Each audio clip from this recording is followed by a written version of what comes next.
सर्वप्रथम त यहाँहरूले समग्रमा अनब्यालेन्स बजेट पोजिटिभ नै आएको छ, यसले निजी क्षेत्रलाई उत्साह भरेको छ भन्ने जुन कुराहरू राख्नुभयो त्यसको लागि म धन्यवाद दिन चाहन्छु। निजी क्षेत्रका छाता सङ्गठनहरूका सबै लिडरसिपले यो कुरा राख्नु भएको छ। म ब्रिफली अब धेरै कुराहरू आइसकेका छन्, हिजोको मैले प्रेस कन्फरेन्समा पनि स्पष्ट बनाइसकेका छु, त्यो नदोहोरिने गरी। पहिलो त एउटा चुनौती के थियो यसपालि भने एकदम कन्स्ट्रेन्ट थियो, एउटा टाइमको कन्स्ट्रेन्ट, अर्को रिसोर्सको कन्स्ट्रेन्ट हैन। तपाईहरुलाई मलाई कर्मचारी साथीहरूले मन्त्रालयभित्रै भन्नुहुन्छ तपाईँ आएको 1.5-2 महिना पनि भएको छैन, तर हामीलाई लाग्छ कि 1.5-2 वर्ष भइसक्यो भन्ने जस्तो अनुभूति हुन्छ, किनकि त्यो स्पिडमा हामी काम गरिराखेका छौँ कि म आफैलाई पनि चैतको बिचतिर आयो, जेठको बिचमा बजेट ल्याउनु पर्यो, त्यो टाइम पाइएन धेरै। जस्ता विभिन्न यो आइदिएको भए ऊ आइदिएको भए भन्ने भयो, त्यो छलफल नभएको होइन। तर म आफै कसियसली यो पोलिसी मेजरको प्रोज के हो कन्स के हो त्यो राम्ररी अध्ययन नगरिकन नजाउँ भन्ने हिसाबले चाहिँ कति कुराहरू नेक्स्ट इयरलाई पनि राखिएको छ। एउटा कुरा चाहिँ के हुनु भने यो 5 वर्षको हामीले होराइजन बनाएका छौँ अहिलेलाई, र पहिलो वर्षमा के गर्ने, दोस्रो तेस्रो चौथो पाँचौँ अहिले जग बसाउने थिति बसाउनेमा हामीले बढी प्राथमिकता दिएका हौँ। त्यसैले एउटा कन्स्ट्रेन्ट यो टाइमकै भयो। एकदम रिच कम्प्लिकेटेड पोलिसी प्रपोजलहरूमा सायद नेक्स्ट इयर अलिक सोफिस्टिकेटेड हिसाबले हामी आउँछौँ, त्यसमा तपाईँहरू ढुक्क हुनुभयो हुन्छ। अहिले धेरै लो ह्याङ्गिङ फ्रुट्समा हामीले ध्यान दियौँ, सजिलै गर्न सकिने, पहिलेदेखि नै छलफल भइआएका र धेरै विवाद नहुने खालका कुराहरूलाई र नियर युनानिमिटी भएका विषयहरूलाई हामीले चाहिँ यसपालि राखेका हौँ। अर्को कन्स्ट्रेन्ट रिसोर्सकै कन्स्ट्रेन्ट। 1964 अर्बको बजेट यसअघि लिएर आइएको थियो, तर अहिले खर्चको अवस्था करिब 1500 अर्बको हाराहारीमा छ। हामीलाई अपेक्षा छ यो आर्थिक वर्ष सकिँदै गर्दा असार मसान्तसम्म 1600, मध्यावधि समीक्षामा 1688 भनिएको रहेछ, तर 1600 देखि 1700 अरबको बिचमा मात्रै हाम्रो इम्प्लिमेन्टिङ कम्पिटेन्सी देखिएको छ स्टेट मसिनरीको। सो 1964 को बजेट करिब 1600 प्लसमा गएर टुङ्गिने हो भने हामीले के गर्ने त? यो अब 2124 को आएको छ अहिले, धेरैले यसलाई महत्त्वाकांक्षी पनि भन्नुभएको छ, तर हामीले अरूलाई अलिकति फ्लिप गरेर हेऱ्यौँ। यो नम्बर्सहरूको आकार चाहिँ जहिले पनि जिडिपीको सापेक्षतामा हेर्नुपर्ने हुन्छ। त्यस मानेमा this is one of the smallest budgets in the last 10 years। यति चाहिँ राम्ररी मनन गरिदिनु होला। जिडिपी हाम्रो अब 7% को ग्रोथ, 6% जतिको इन्फ्लेसन गर्दा पनि अहिले 66 खर्बबाट 74 खर्ब नाग्ने अपेक्षा छ। 74 खर्ब 58 अर्बको चाहिँ अनुमान छ।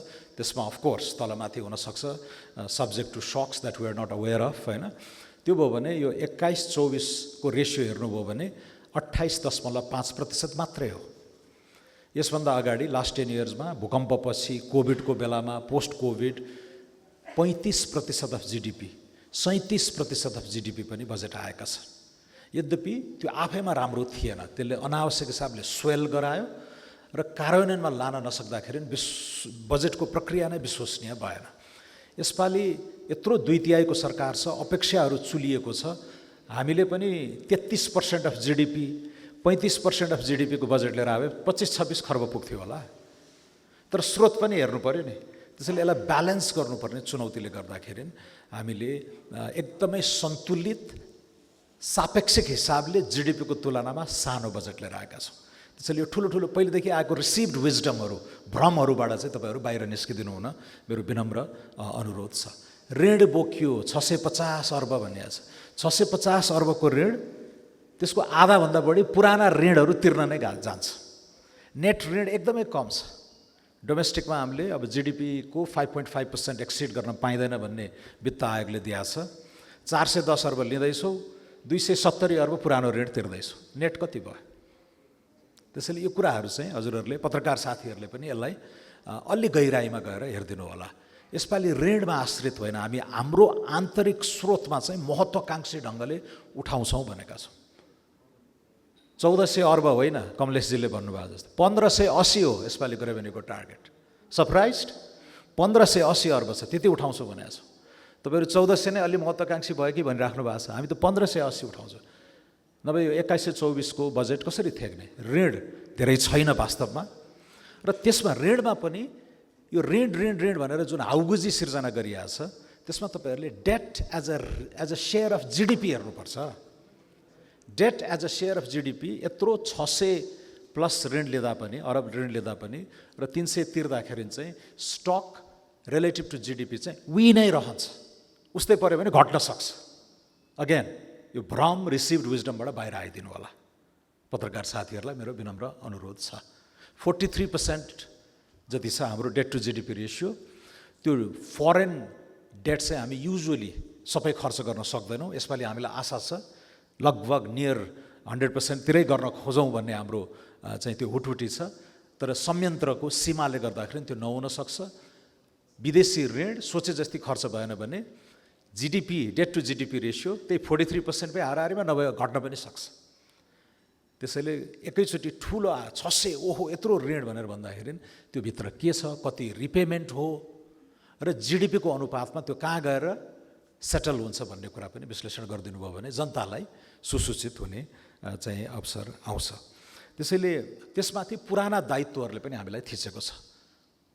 खरबौंको दायित्व छ। खरबौंको दायित्व बोकेका छौँ। यो पुराना सरकारहरूले ल्याएको यसलाई टुङ्ग्याइदिउँ भनेर भन्छ त हुँदैन। जनताकै पैसा हो। मध्य पहाडी टुङ्ग्याउनु पर्यो, हुलाकी टुङ्ग्याउनु पर्यो, यत्रा राजमार्गहरू उत्तर दक्षिणहरू छन्। आधा काम भइसकेको छ। यो अर्को सरकार ल्याएको हामी नयाँ नयाँ घोषणा गर्दै हिँडौँ भन्न त मिलेन। तै पनि त्यो सीमाका बीच पनि हामीले धेरै रूपान्तरणकारी आयोजनाहरू लिएर आएका छौँ। यो बनाइएका विगत 20 वर्षमा बनाइएका पूर्वाधारहरूलाई अब ग्रोथसँग कनेक्ट गर्नु पर्यो भनेर सातै प्रदेशमा क्वाड्राङ्गलको कन्सेप्ट छ। ग्रोथ क्वाडहरूको कन्सेप्ट छ। सुनकोशी मरिन डाइभर्जन चाहिँ अब अहिले ठेक्का तोडिएको छ, त्यसलाई रिभाइभ गर्नुपर्ने हुन्छ। तर सुनकोशी मरिन डाइभर्जनमा राज्यले यति लगानी गरिसक्यो र त्यसको रूपान्तरणकारी सोच के हो भने तराई मधेसको 1,22,000 हेक्टर इरिगेट हुँदैछ। तर त्यसलाई कनेक्ट गरौँ न। हुलाकी पनि बन्दैछ, पूर्व पश्चिम पनि 4 लेन हुँदैछ। 1000 किलोमिटर प्लस बाटो 4 लेनमा जाँदैछ अर्को 3 वर्षभित्र। Money has been secured. अब त्यो हुलाकी पनि बन्दैछ, माथि पनि बन्दैछ भनेपछि क्वाड, मध्य मधेस क्वाड, ग्रोथ क्वाड्राङ्गल बनाऊ। यत्रो पैसाले, एडिबीको पैसा, वर्ल्ड ब्याङ्कको पैसाले हामीले के बनायौँ? मुगलिन नारायणघाट बनायौँ। नारायणघाट बुटवल अब सकिँदैछ।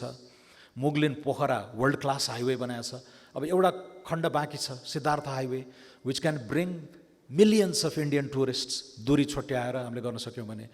सो भैरवा बुटवल बनिसकेको छ। बुटवल पोखराको अब त्यो पुरानो सिद्धार्थ हाइवेलाई के गर्ने?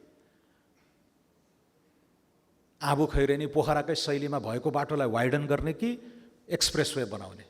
वाइडन गर्ने हो भने 35 अर्ब, एक्सप्रेसवे बनाउने हो 97 अर्ब। ऋण नलियो भन्नुहुन्छ फेरि तपाईँहरू, होइन? एआइआइबी इज इन्गेज्ड इन दिस। होइन, सस्तोमै बनाऊ भने 35, महँगोमा बनाऊ भने 1 खर्ब। त्यो गरेर गर्ने भने त्यसले अर्को क्वाड बनाउँछ। त्यहाँ कालीगण्डकी क्षेत्र, त्यो गण्डक चतुर्भुज बनाउँछ। So lots of transformative ideas have been there, are there, which we need to develop. यो वर्ष र अर्को सालदेखि हामी रोल आउट गर्ने हिसाबले जान्छौँ। एआईमा कसैले कल्पनै गर्नु भएको छैन के हुँदैछ भनेर। सभरेन एआई कम्प्युट सेन्टर स्विचटारमा बन्दैछ। हामी हजारौँ जिपियुजहरू इत्यादि प्रोसेसिङहरू किन्दैछौँ। 10,000 उद्यमीहरूलाई कम्प्युट पावरमा एक्सेस दिँदैछौँ र तार तानी तानी भारतलाई मात्र बिजुली बेच्ने होइन, एआईमा स्वच्छ ऊर्जा ऱ्याप गरेर 10 टाइम्स बढी रिटर्न हुने गरेर चाहिँ त्यो कल्पना, त्यो सोच छ। पत्रकार साथीहरूले त्यता भ्याउनै पाउनु भएको जस्तो लाग्यो। मैले कसैले ल्याउनु नै भएको छैन। सबभन्दा रूपान्तरणकारी बुँदा त्यहाँ एउटा प्याराग्राफ छ। त्यसैले पैसा नपर्ने बजेट भने विनियोजन नै हो आधारभूत रूपमा। तर मान्छेहरू यो 20-21 खर्बमा रुमल्लिरहेछन् क्या। हामी 70 खर्बको कुरा गरिराखेका छौँ, 74 खर्बको कुरा गरिराखेका छौँ। समग्र अर्थतन्त्रलाई नै कसरी उद्वेलित गर्ने? राज्यले अलिकति बेबी स्टेप चालिदियोस्, निजी क्षेत्रलाई कसरी क्राउड इन गर्ने, त्यो सोचमा अब हामी गएका छौँ। तर सुरुवाती चाहिँ बजार शिथिल छ, एग्रिगेट डिमान्ड कोल्याप्स नै भएको छ। यो स्ट्याग्नेसनलाई अलिकति भए पनि कसरी तरङ्गित गर्ने, उद्वेलित गर्ने भनेर we started with tax cuts and tax incentives. नेपालमा कसैले कल्पना गरेको थिएन, माग्नेले त जे पनि माग्छ नि, तर कसैले कल्पना गर्नुभएको थियो 15-16 अर्बको भुवाङ पार्ने गरेर रेभेन्यूमा एकैचोटि 10 लाखसम्मको आयकर छुट। एउटा भर्खरै कलेज सकिँदै गएको युवाले पनि ओहो नेपालमै बसेर म महिनाको 1 लाख करिब कमाउँदा पनि ट्याक्स फ्री इन्कम लिएर I can remain in Nepal with dignity भन्ने वातावरण, त्यो आशा जगाउने काम हामीले गरेका हौँ। 10 लाखसम्मको आयकर छुट भनेको यो रेभोल्युसनरी हो। तर यसमा हाम्रो स्वार्थ पनि छ। Let that money be spent in the economy, होइन? यसलाई चाहिँ गरौँ। 2 दिनको बिदा पनि दिएका छौँ अहिले। अब घुम्न पनि एकदम चाहिँ अनुकूल वातावरण छ। त्यस्तै टप इन्कमहरू तपाईँहरू यही रुममा पनि हुनुहुन्छ, धेरै अधिक आय गर्ने 39%ले नराम्रो सिग्नल दिइराखेको थियो, हाइली ट्याक्स्ड कन्ट्री भनेर। सो त्यसलाई एकैचोटि 10 percentage पोइन्टले हामीले घटाइदिएका छौँ ताकि तपाईँहरूको सरप्लस सेभिङ्स इन्भेस्टमेन्टमा परिणत होस् भनेर। सो त्यो सोझ्याउने कामहरू हामीले गऱ्यौँ। 10,000 नेपालीहरूलाई न्याकिरहेको थियो हाम्रो ट्याक्स प्रशासनले, बक्यौता, यो पुराना दायित्वहरू। त्यसैले अहिले के भने, कम क्लिन, तोकिएको कर, निर्धारण भएको कर तिर्नुहोस्, 1% एडमिनिस्ट्रेटिभ फी थपिदिनुहोस्, कम क्लिन र नयाँ सुरुवात गर्नुहोस्, रेजुभेनेट गर्नुहोस् आफ्नो व्यवसायलाई र नेपालको अर्थतन्त्रलाई। त्यो रेभोल्युसनरी कदमहरू हामीले यसपालि आँटेर गरेका छौँ। त्यसैले यो बजेटको आकार, ऋण लगायत यो बजारको शिथिलतालाई चिर्नको लागि धेरै कामहरू गरेका छौँ। अब सीमा छन्, ऋण धेरै लिन नसकिने, डोमेस्टिक पनि 410 भनेको 5.5% अफ GDP, अघि मैले इङ्गित गरिसकेँ, आधाभन्दा बढी पुरानै ऋण तिर्न जान्छ भनेपछि कहाँबाट ल्याउने त रिसोर्स? रेभेन्यूमा हामी एम्बिसियस भएका छौँ, वी आर कन्फिडेन्ट, इन्टेग्रिटी भयो र क्षमता भयो भने हामी उठाउन सक्छौँ भन्ने भयो। तर ढुङ्गाबाट रिसोर्स निचोर्ने होइन, प्राइभेट सेक्टरलाई पनि ग्रो हुन दिनु पऱ्यो होइन, अर्थतन्त्र पनि बढ्नु पऱ्यो। त्यसपछि त्यो रिसोर्स आफै आउँछ, ढुकुटीमा त्यो रिसोर्स आउँछ भन्ने असम्पसन हो। त्यही पनि यत्रा ठुल्ठुला पूर्वाधारहरू बनाउनु छ, कहाँबाट ल्याउने भन्दा गभर्मेन्टको ब्यालेन्स सिटभन्दा बाहिर गएर पनि रिसोर्स खोजौँ त अब। So alternative development finance bill अहिले आएको छ, त्यसले पनि ठुला पूर्वाधारहरूलाई, स्टेट रिसोर्सेसहरूलाई गभर्मेन्टको त्यो लामो अनिवार्य दायित्वमा नबस्ने गरेर चाहिँ गरेका छौँ। अफसोर बन्डहरू एडिबीको सहयोगमा, IFCको सहयोगमा नेपाली मुद्रामै अफसोर बन्डहरू इस्यु हुने गरेर हामी अगाडि गएका छौँ। डायस्पोरा बन्ड भयो, थेमेटिक बन्डहरू, NEA ले 20, 30, 40 अर्बको बन्ड, क्लिन एनर्जी बन्डहरू इस्यु गर्न सक्छ। सो यो बजारको तरलता पनि सोच्ने, तर सरकारको मात्र यो जाबो 4 खर्बको पुँजीगत खर्च मात्र ताकेर 7% को ग्रोथ, 70 खर्बको इकोनोमी त उद्योगले त हुँदैन। त्यसैले अर्को रिसोर्सहरू हामीले हेरिराखेका छौँ र यसमा we invite the private sector to engage. र के गर्दा हुन्छ, अब हाइब्रिड एनुइटी मोडलका हामीले कुरा गरेका छौँ। FDI ल्याएर त्यो एक्सचेन्ज भोलाटिलिटीहरूलाई रिड्युस गर्नको लागि हेजिङ चाहिँ पोलिसी लिएर आएका छौँ। $23 बिलियन को फरेन एक्सचेन्जको पनि एउटा सानो अंश रिस्की एसेटहरूमा लगानी गर्न सकियोस् र देशको लागि असाध्यै महत्त्वपूर्ण रणनीतिक बेट्सहरूमा AI होला, 8-10वटा जहाज लिजमा लिने वा किन्ने होला, कम्तीमा पनि 3 महिना 6 महिनाको लागि पेट्रोलियमको भण्डारण गरेर यो फ्लक्चुएसनले अस्ति 3 हप्तामा हाम्रो 30 अर्ब स्टेबलाइजेसन फन्ड स्वाहा भयो एक्सटर्नल एडभर्सिटीले गर्दा। सो कसरी लङ टर्म डेभलपमेन्ट बेट्सहरूमा लगानी गर्ने भनेर त्यता पनि हामीले सोधिराखेका छौँ। सानो अंश चाहिँ सोभरेन वेल्थ फन्डकै मोडलमा काम गर्न सक्ने गरेर हामीले ती कुराहरू राखेका छौँ। विनिवेशको कुराहरू आएको छ, NTCको एउटा ठुलो हिस्सा हामी जनतालाई नै सुम्पदैछौँ, राष्ट्रिय वाणिज्य बैंकलाई स्ट्रेङ्थन गर्दैछौँ र ठुला पूर्वाधार रिलेटेड इन्स्टिट्युसनहरूलाई पनि मर्जर हुने इत्यादिमा इन्करेज गर्नेवाला छौँ। NAC को कम्प्लिट रिस्ट्रक्चरिङ हुँदैछ, NEA को कम्प्लिट रिस्ट्रक्चरिङ हुँदैछ। कसैले गर्न नसक्यो, गफ मात्र भएको तर काम नआँटेको कुरा हामी यो वर्ष गरेर देखाउँछौँ, because that's the people's mandate. र यी कुराहरूलाई हामीले खुलस्त पारदर्शी ढङ्गले राखेर चाहिँ अगाडि गएका छौँ। अब यो सबै बुदाहरूमा तपाईँहरूले हेर्नुभयो भने यसपालिको बजेटको स्ट्रक्चर पनि फरक पाउनुभयो होला। सुरुमै हामीले नीतिगत कुराहरू गरेका छौँ, कृषिमा के गर्ने, वनमा के गर्ने, उद्योगमा कसरी जाने भन्ने भयो। अनि बल्ल यो विनियोजन, यो लिमिटेड 21-24 लाई कसरी बाँड्छौँ भन्ने कुराहरू आएका छन्। त्यसैले यसलाई पुनः 2-3 चोटि पढिदिनुहोस्, त्यहाँ रहेका शब्द वाक्यको चाहिँ केही न केही बोलेको छ, त्यसले एउटा नीतिगत दिशा तय गरेको छ। ओभर द नेक्स्ट 5 years हामी चाहिँ यसैलाई यो इट्टालाई यो जगमा इट्टा थप्दै जाने हाम्रो चाहिँ सङ्कल्प पनि हो। गुड आइडियाज, असल नियत र अब्बल क्षमताको जगमा हामी नेपालको यो जहाजलाई मोड्छौँ भनेर आएका हौँ। बाचा त्यही थियो निर्वाचनमा, त्यो म्यान्डेटलाई हामी एकदमै फेथफुल्ली अगाडि लान्छौँ। अब केही कुराहरू यत्रो 10औं लाख चाहिँ छुट दिइराखेका छौँ मिडल क्लासलाई, यतापट्टि इक्विटीसँग जोडिएका कुराहरू नै पनि एकदमै उछालिरहेको मैले पाएको छु। समता कोष अहिले 9 अर्बको सोसल वेलफेयर प्रोग्राम छ एउटा। देशका सबभन्दा गरिब 25वटा HDI मा गरिब पछाडि परेका जिल्लाहरू र देशैभरिका 3,17,000 दलित किड्स। यत्रो स्ट्रक्चरल डिस्क्रिमिनेसन छ, सयौं हजारौं वर्षदेखिको अन्डर इन्भेस्टमेन्ट भइरहेछ चिल्ड्रेनमा।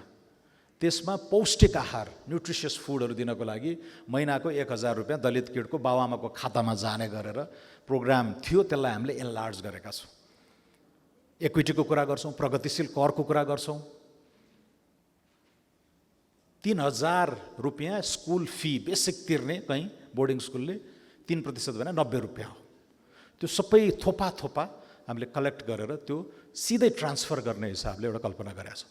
पब्लिक फाइनेन्समा फन्जिबिलिटी हुन्छ, एउटै डालोमा आउने हो पैसा, तर सकेसम्म त्यताबाट उठाएको पैसा त्यता लाने गरेर कुरा गरेको छौँ। बिजुलीमा भ्याट गफ गरेको धेरै भयो, तर कसैले आँट्न सकिरहेको थिएन। हामीले आँटेका छौँ। तर वी आर अल्सो अवेर अहिले अब ग्यासको डिपेन्डेन्स, महँगाई, डिजेल यो गर्दाखेरि इलेक्ट्रिकतिरै जानुपर्छ भन्ने हामीलाई पनि थाहा छ। तपाईँहरूलाई थाहा भएको कुरा हामीलाई पनि थाहा छ। कसरी म्यारी गर्ने त राज्यका यी पेचिला चोइसेसहरू सजिलोसित खालि बाँड्ने, घटाउने, छोड्ने भयो भने त जिम्बाब्वेको हालत भइहाल्यो नि, भेनेजुएलाको हालत भइहाल्यो नि। We are a responsible state. हामीलाई पनि खालि बाँडेन मात्रै मन त थियो होला नि त, तर यता बाँडेपछि यता पनि कस्नु पर्यो नि। ब्यालेन्स हिसाबले जानुपर्ने हुन्छ। त्यसैले अहिले निर्णय के गरियो भने इन्कम बेस्ड ट्याक्सेसन भन्दा कन्जम्सन बेस्ड ट्याक्सेसनतिर जाउँ केही समयलाई। इन्कममा ठुलो इन्फर्मल सेक्टर भएको हुनाले वात्त आय बढ्दैन, तर कन्जम्सन चाहिँ ब्रड बेस्ड भएको हुनाले थोपा कहीँ 50 पैसा, कहीँ 1 रुपियाँ, कहीँ 2 रुपियाँ, तर लार्ज स्केलमा सङ्ग्रह गरेर यता आयमा दिएको छुटलाई यता कम्पन्सेट गर्न सकिन्छ। त्यो हो सिद्धान्त। र त्यसो गर्दाखेरि तर आयलाई त्यसरी व्यापक छुट दिँदाखेरि इकोनोमीमा स्टिमुलस पनि हुन्छ। अहिलेको स्ट्याग्नेसनभन्दा बाहिर आउन सक्छौँ पनि भन्ने एउटा कोर इकोनोमिक प्रिन्सिपलमा टेकेर यो बजेट आएको छ। र कन्जम्सनमा अहिले यो 5% चाहिँ हामी समायोजन गर्छौँ। भ्याट लाग्छ, भ्याटबाट रिट्रिट हुँदैन, तर उपभोक्तामा, अन्तिम उपभोक्तामा त्यो भार नपर्ने गरेर हामी सोचिरहेका छौँ।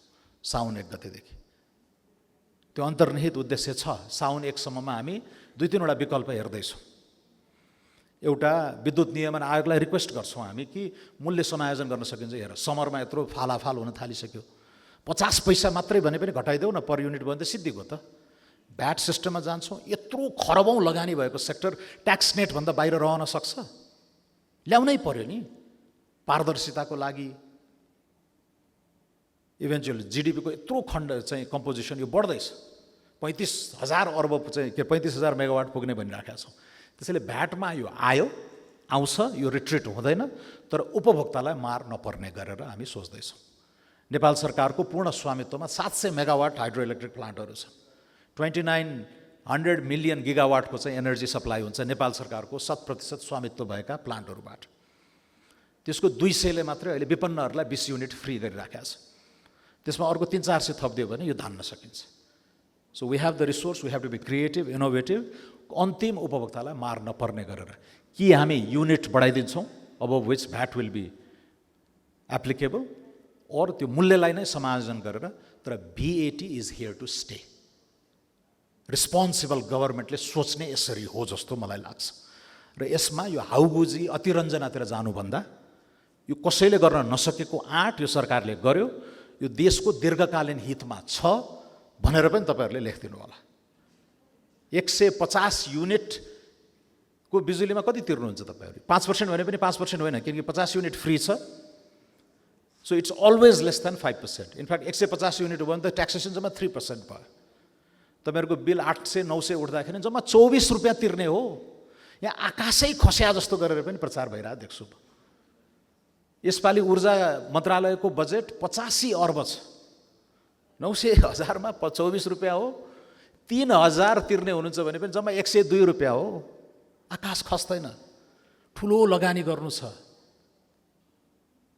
इभीको कुरा आयो, ऋतुजीलाई देखिराखेको छु मैले। 50 लाखभन्दा मुनिको इभीमा मूल्य घट्दैछ। एउटा सानो फुटनोट छुट्याएर रहेछ, that we are correcting. Road development fee half हुँदैछ। कस्टम्स ड्युटी हामीले फ्ल्याट गऱ्यौँ।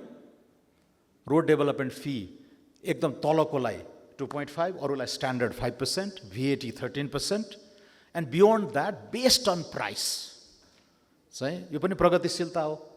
अब यति इभीमा धेरैले नबुझेको कुरा चाहिँ के छ भन्दाखेरि त्यो फरेन एक्सचेन्जको जुन प्रिभिलेज छ नि, तपाईँ 8-10 हजारको आइस गाडी किन्नुभयो भने 250 प्लस हामीले ट्याक्स लगाइदिएका छौँ, 40 लाख जति पर्ला। तर 40-50 लाख पर्ने इभीमा फरेन एक्सचेन्ज हाम्रो धेरै गइराखेको छ, 20-22 हजार। इभीको बाइ द वे म one of the earliest consumers हुँ होइन। त्यो 24.3% कुल ट्याक्स हुँदा नै गाडी किनेको मान्छे हो म। 10% कस्टम्स ड्युटी, 13% भ्याट मात्रै थियो एक जमानामा। त्यति बेलाको लागि त्यो जस्टिफाएबल थियो। अडप्सन बढाउनु थियो, इभीको पेनिट्रेसन बढाउनु थियो, र अहिले पेनिट्रेसन त वात्तै बढ्यो because we made it cheap, perhaps too cheap. तर अब नेक्स्ट स्टेजमा हामी जानुपर्ने हुन्छ। पब्लिक इलेक्ट्रिफिकेसन र यो इलेक्ट्रिक ट्रान्सपोर्टको कन्सेप्टहरू आइरहेछ। पोखरामा सबै डिस्प्लेस गर्दैछौँ। काठमाडौँ भिजन 2040 अन्तर्गत यहाँ पनि सबै ई मोबिलिटीमै जाने हो हामी। सो इभेन्चुअल त्यो त अब प्यासेन्जर भेहिकलमा पनि अडप्सन बढाउने हो। तर 1 करोडको इभी चढेर हिँड्ने यो विलासी वस्तु हो भनेर स्वीकार गर्नुपर्छ। It's a luxury. खाडीबाट दुःख गरेर पठाइदिएका दुर्लभ विदेशी विनिमय साँचेर यहाँको तपाईँको सेकेन्ड गाडी, थर्ड गाडी, विलासी गाडी, लग्जरी एक्सेसरीलाई सब्सिडाइज धेरै गर्न सकिँदैन। तर इभी अडप्सन पनि बढाउनु छ। This is where responsible governments have to balance those painful choices. So what did we decide? 50 लाखभन्दा घटीमा चाहिँ मूल्य घट्छ यसपालि। 20,000 आइसी, 20 लाख आइसी सिआइएफ भएका गाडीहरूमा सबै ट्याक्सहरू थोपर्दा पनि मलाई लाग्छ 42-43मा आउँछ जस्तो लाग्छ। त्यो हिसाब गर्नु होला। अहिले त्यसमा पनि अतिरञ्जना भ्रम छैरने काम भएको छ। यसमा म I am happy to note the prime minister was specifically very adamant कि 50 लाखसम्मको गाडीमा चाहिँ नबढाउनु है। त्योभन्दा माथि चाहिँ त्यसलाई लग्जरीकै एलिमेन्ट हो। फरेन एक्सचेन्जको प्रिभिलेजलाई पनि हामीले चाहिँ फ्याक्टर इन गरौँ भनेर त्यो खालको प्राइसिङ भएको छ। र I think honest businessman are happy. पहिला कति तिगडम गर्नुभएको थियो, तपाईँहरूले गर्नु परेको थियो। नेता कहाँ चारेर पिक पावर भनेको छ, म्याउ गरेको छ, महालेखाले लखेटिरहेछ, बेरोजु निकालेको छ। म आएपछि यो लफडाबाट out, based on value ad valorem गरिदिउँ, विलासिता र प्रोग्रेसिभिसिटीको सिद्धान्त समातौँ, फरेन एक्सचेन्जको प्रिभिलेजलाई पनि फ्याक्टर इन गरौँ र सिआइआइएफ लगाइदिउँ। किनकि तपाईँहरूको वस्तु अझै पनि जतिसुकै क्लिन भने पनि टक्सिसिटीको एलिमेन्ट छ। त्यहाँ ब्याट्री कहाँ डिस्पोज गर्नुहुन्छ, प्लास्टिकको कन्टेन्ट कति आइछ, अनि देशैभरि चार्जिङ स्टेसनहरू बनाउनु परेन। त्यसैले र अहिले गरिएको चार्जिङ डर्टी फ्युलबाट पनि चार्ज भइरहेको छ। अलिकति इन्डियाबाट आयात गरेका छौँ, कोल फेस्ड हो। त्यसैले it's not as clean as we like to claim. सबैलाई फ्याक्टर गरेर रिजन्ड पोलिसी चोइस चाहिँ अहिले के हो भने EV adoption at least up to the middle class बढाउने नै हो, लग्जरीलाई लग्जरीकै रूपमा हेर्ने हो, र त्यसरी अगाडि जाउँ भन्ने हिसाबले हामी गएका छौँ। सो लगभग सबै भने स्टक मार्केटको त अघि कुरा आइसकेको छ, त्यो फाइनल नै हो। र यसमा पनि हामी चाहिँ अब यसमा पनि भ्रम छर्ने कामहरू बन्द गरिदिनु होला। तर तपाईँको 20-30वटा सोर्स अफ इन्कम छ भने सबै खुलाउनु त पऱ्यो नि त इन्कममा। र स्टकबाट भएको आम्दानी चाहिँ त्यहाँ करकट्टी हुने गरेर त्यो स्टेट गर्ने मात्रै हो। यसमा उहाँहरूकै डिमान्ड अनुसार हामीले चाहिँ अलिकति सिजिटी बढाइदिनुहोस् र तर यो अनसर्टेन्टी एन्ड गरिदिनुहोस् भने हुनाले हामीले त्यसरी रेस्पोन्ड गरेका हौँ। बाँकी कुराहरू मैले भनिहालेँ। जम्मा 20-30 दिन इन्टेन्सली काम गरेर यस्तो बजेट आएको छ। यसले जग बसाल्ने काम, थिति बसाल्ने काम र एउटा नीतिगत दिशा तय गरेको छ। अब यो वर्षको बजेटको इम्प्लिमेन्टेसन र अर्को वर्षको बजेटको तयारी अब हामी सँगसँगै गर्छौँ। हस् त, धेरै धेरै धन्यवाद।